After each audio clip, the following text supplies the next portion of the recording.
Prinsipyo sa buhay number 6. Kung ano ang itinanim, yun din ang aanihin. Mas marami at darating ang bunga sa tamang panahon. Magandang araw po sa inyong lahat. Ang araw ngayon ang ama ng bukas. Kung ano tayo ngayon ay bunga ng mga iniisip natin at ng paraan ng ating pamumuhay sa nakaraan. Ang taong marunong kumilos ng tama ngayon ay magkakaroon ng karunungan sa hinaharap upang makagawa ng matalinong mga desisyon. Ganon din pagdating sa pananalapi. Ang marunong mag-ipon ngayon ay magkakaroon ng kasaganahan bukas. Ang gumagastos ng lahat ng meron siya ngayon ay maaaring walang maabutan sa hinaharap. Maikli ang pag-iisip ng taong nakatuon lamang sa pangkasalukuyan, sapagkat pagdating ng araw ng pag-aani, wala siyang mapapala. Ganito rin ang naranasan ng bansang Israel. Dahil sa kanilang paglayo at kawalan ng pagsunod sa mga utos ng Diyos, sila'y madalas napupunta sa kalagayang wala ang pagpapala ng Diyos. Nagbibigay ang Panginoon ng mga prinsipyo sa kasulatan para magbigay babala at magbigay inspirasyon. Sabi ng kanyang salita sa Galatians 6:7, huwag kayong padaya, ang Diyos ay hindi mabibiro, sapagkat anumang ihasik ng tao ay siya rin niyang aanihin. Ito ay isang hindi nagbabagong batas na sumasaklaw sa lahat, sa pamilya, sa trabaho at maging sa ating mga kasiyahan. Nauunawaan ito ng bawat magsasaka. Naaani natin ang ating itinanim, higit pa sa ating itinanim.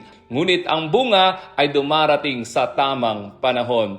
Tignan po natin ang bawat bahagi ng prinsipyong ito. Una, ang prinsipyong ito ay para po sa lahat, Kristiyano man o hindi. Ito ay hindi mababali. Walang sino man ang makakatakas dito. Kaya nagsimula ang Galatians 6:7 sa huwag kayong padaya, ang Diyos ay hindi mabibiro. Marami po ang nabubuhay ng pabaya at makasarili dahil sila'y nalinlang, hindi naniniwala sa katotohanan o iniisip na sila ay exempted sa batas ng Diyos. Huwag natin isipin na maluloko natin siya. Sinabi po ng 2 Corinthians 5:10, tayong lahat ay haharap sa hukuman ni Kristo upang tumanggap ng kabayaran para sa ating mga ginawa, mabuti man o masama. Kung haharap po tayo ngayon kay Kristo, sa loob ng 5 minuto, halimbawa lamang po, ano ang maipapakitang ani ng iyong buhay? Pangalawa, inaani natin ang ating itinanim. Magandang balita ito sa mga naghahasik ng mabubuting gawa, ngunit nakakatakot para sa mga nabubuhay sa maling landas tulad ng imoralidad, bisyo, panlalamig sa pamilya o pagsasamantala sa kapwa para lang umasenso. Hindi tayo maaaring magasik ng damo at umasa ng mansanas. Hindi tayo maaaring magasik ng pagsuway at umasa ng pagpapala. Kung ano ang itinim natin, siguradong aanihin din natin. Huwag tayong malinlang, aanihin natin ang bunga ng ating pamumuhay.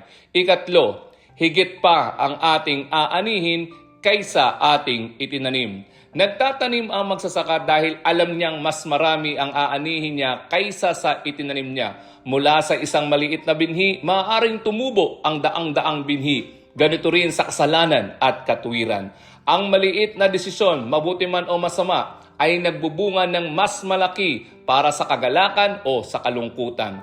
Sinabi ni Jesus sa Matthew 13:23 na ang mabuting lupa ay nagdudulot ng bunga 30, 60 hanggang 100 ulit. Sa kabilang banda, sabi ni Hosea sa Hosea 8:7, nag-ahasik sila ng hangin, kaya't bagyo ang kanilang aanihin. Ikaapat, dumadating ang bunga sa tamang panahon. Marami ang nalinlang dahil wala silang nakikitang agarang bunga. Ngunit ipinagpapatuloy nila ang malinlandas, iniisip na walang darating na pag-aani.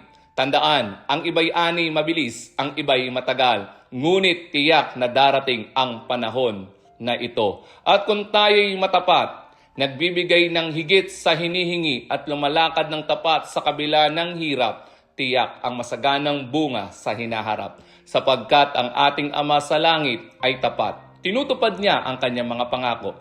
Naway maging paalala sa atin ang prinsipyong ito. Kung ano ang itinim ng tao, yun din ang aanihin niya. Naway magasik tayo ng mabubuting bagay upang makaani tayo ng masaganang biyaya mula sa Diyos.